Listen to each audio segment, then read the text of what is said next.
Dans cette vidéo, vous verrez du matériel jugé inapproprié ou sensible. Il est donc recommandé de faire preuve de discrétion.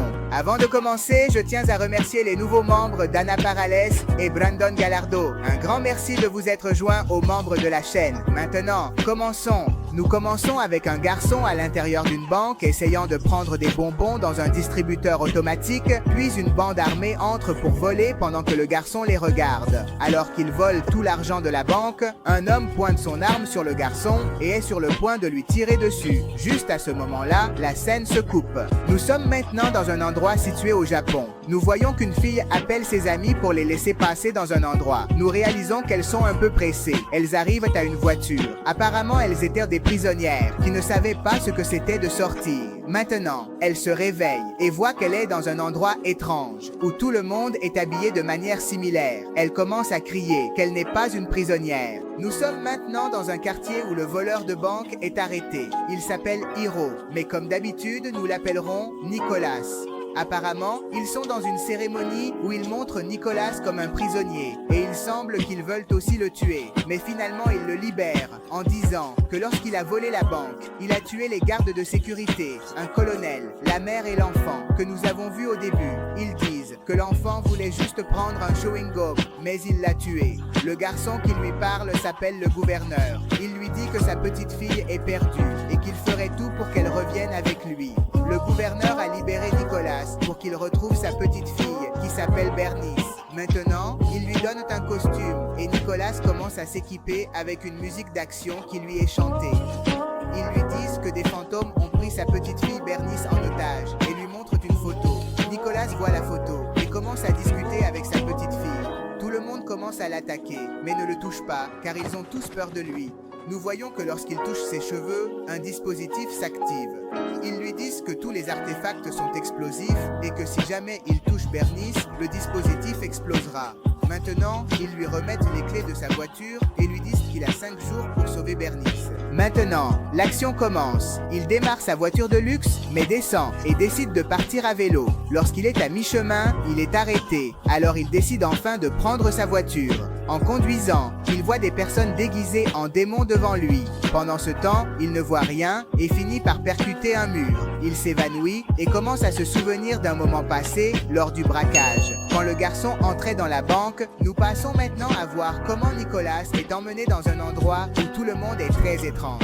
À ses côtés, une fille est emmenée. Il lui demande où est Bernice, mais elle lui dit qu'elle ne sait pas qui c'est. Nous voyons des gens déguisés en poupées et portant des torches. Tous commencent à l'entourer, ce qui le met en colère. Ensuite, nous rencontrons un homme nommé Enoch, qui lui dit qu'il est dans une terre appelée Ghostland 2009, où il n'y a pas d'issue et où il n'y a que la survie. Les fous lui disent qu'elle est déguisée parmi les mannequins. Pendant que Nicolas la cherche parmi beaucoup d'autres, il la trouve et lui dit qu'ils doivent partir. Mais Bernice est comme un zombie. Elle n'écoute rien et ne parle pas. Il décide de l'emmener ainsi. Un garçon nommé Ratman prête de l'essence à Nicolas. Il remplit la voiture et quand ils sont prêts à partir, il dit à Bernice de lui dire son nom, Yusan.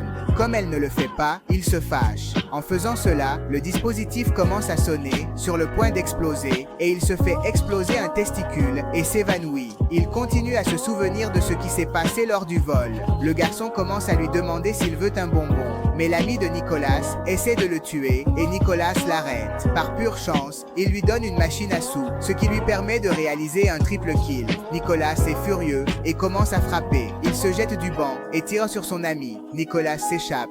Mais en faisant cela, il tire sur une mère et sa fille. Le gouverneur arrive et les sauve. Apparemment, elle est Bernice. Maintenant, Nicolas se réveille, puis des zombies, des fantômes ou des personnes avec beaucoup de persil commencent à arriver. Comme il le tenait beaucoup, le dispositif explose dans son bras. Maintenant, ils sont réunis dans un endroit où ils disent que tout cet endroit a explosé à cause d'une bombe atomique. Ils ont demandé de l'aide, mais les puissants ont refusé et devaient le cacher. Maintenant, nous sommes avec Bernice et Nicolas, qui est évanoui, où le dispositif dit de dire son nom. Elle s'approche et finit par dire son nom, ce qui leur donne 2 jours de plus. Bernice essaie de relever Nicolas, mais il ne se lève pas. Nous sommes avec le gouverneur. Il réclame que Nicolas ne soit pas venu avec Bernice. Maintenant arrive la traîtresse qui a séduit Bernice pour s'échapper de l'endroit. Elle appelle Yasuhiro. C'est un samouraï qui est sur le point de la couper en deux. Il s'apprête à le faire. Nous passons à la ville fantôme et Nicolas se réveille enfin. Bernice s'approche de lui, mais il semble traumatisé.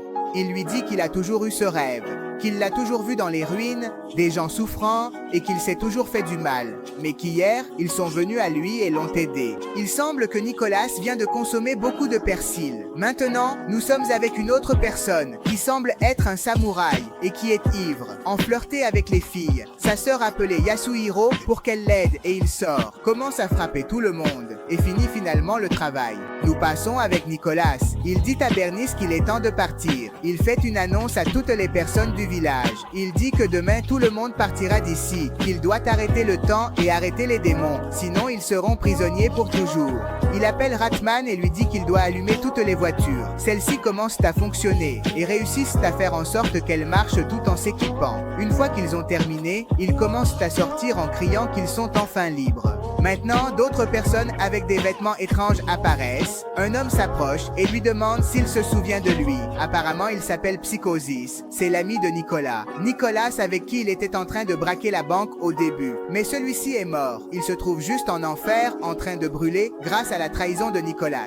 Mais il n'est pas en colère. Nicolas veut l'aider à être libre. Psychosis lui dit qu'il doit en finir avec le gouverneur, car c'est lui le véritable problème, et qu'il est très mauvais. Ils viennent de finir de parler, et leur ami s'en va. Nous sommes avec le gouverneur en attendant Nicolas avec Bernice. Lorsqu'ils arrivent, ils sont entourés par des ninjas. Nicolas réclame la clé pour sortir de l'endroit, mais celui-ci ne lui donne rien, et ne veut pas non plus lui en donner. En voyant cela, Nicolas commence à menacer de tuer Bernice. Le gouverneur appelle Yasuhiro, l'autre petite fille du gouverneur, qui passe en mode toxique et monte sur une minigun. Elle commence à tirer sur tous les complices du gouverneur, jusqu'à ce qu'elle en vienne à bout. Ce dernier appelle d'autres complices et il tire sur sa petite fille, touchant également Bernice. Pendant ce temps, Nicolas voit le garçon. En voyant cela, il active le mode démon et commence à tuer tout le monde. Tous ceux qui sont là ne parviennent même pas à lui faire des chatouilles. Pendant ce temps, Bernie emmène sa sœur sur une civière pour qu'on l'aide. Mais d'autres samouraïs apparaissent et ne la laissent pas partir. Maintenant, Sayujiro apparaît et commence à éliminer tous les complices du gouverneur. Pendant ce temps, Nicolas réalise une penta de 360. YouSound, Bond. Si vous êtes arrivé à cette partie de la vidéo, j'apprécierais que vous laissiez un like. N'hésitez pas à laisser un commentaire pour que YouTube le recommande. Et si vous êtes nouveau, je vous invite à vous abonner en activant la cloche. Maintenant, continuons. Bernice a déjà mis sa sœur en sécurité. Puis, de nulle part, Bernice saisit une épée et commence à tuer tout le monde. Déjà, son tour arrive avec Nicolas, et ces deux-là commencent à se donner des coups. Ils se donnent un coup sur le plan sentimental, et restent immobiles à se lamenter à ce sujet. Alors qu'ils sont immobiles, Yasuhiro sort l'arme, mais Nicolas est plus rapide, et met fin à ses jours. Le gouverneur trouve Suzy, mais Bernice lui tire sans pitié. Maintenant, ils sont restés dans la ville et ont éliminé tout le monde. L'enfant du village fantôme prévient tout le monde qu'ils sont enfin libres. Ils se réjouissent pendant que l'horloge se détruit. Nous sommes un nouveau jour avec les 3 victorieux, et ainsi se termine cela bande. Je vous dis que je viens de créer une nouvelle chaîne, où je publierai aussi des résumés de films, mais pas des films aussi sanglants que ceux que je fais sur cette chaîne. Je vous laisse le lien dans la description et dans le commentaire épinglé. Aimez, abonnez-vous en activant la cloche, et n'oubliez pas de vous brosser les dents avant de dormir.